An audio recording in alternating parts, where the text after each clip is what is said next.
They were an odd, unlikely couple, sitting side by side on Christmas Eve. A rumpled old bag lady and a young soldier home on leave. And this cold Greyhound bench was where they'd probably spend the night. No room for her at the shelter, no welcome home for him after the fight. He clutched his pack a little tighter, and he could hear his old gravel-voiced gunny say, "Boy, a line in the sand here in this desert, that's what keeps your loved ones back home safe." That boy snuck a look at the old bag lady and he thought, "Is she what I'm fighting for?" Why, she looked at him like she read his mind and said, "Young man, let me tell you a little story. I had a son who served in Vietnam, and he came back home draped in a flag. You know, that took the life right out of my living.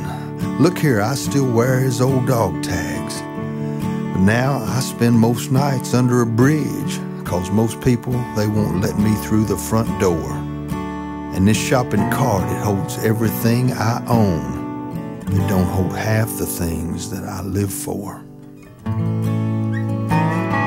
And mine is a tale of a different type. No angels singing and not much glory. You know it's happening all around us all the time. This other Christmas story.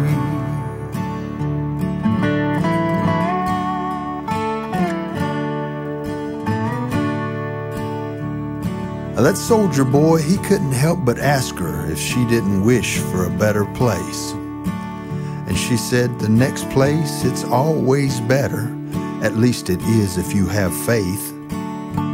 And for just a moment, a mother's smile glowed beneath her tired old eyes.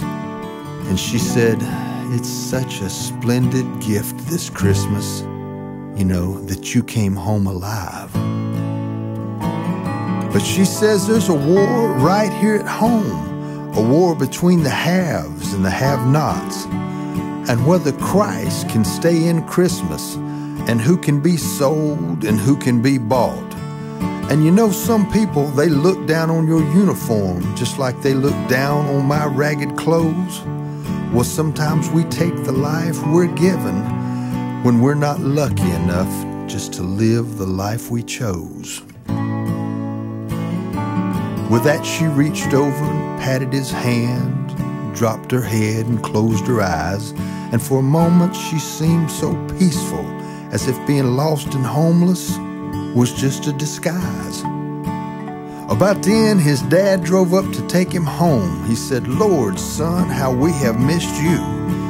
But when the soldier turned to tell his new friend goodbye, he realized her father had taken her home too. It's a tale of a different type. No angels singing, not much glory.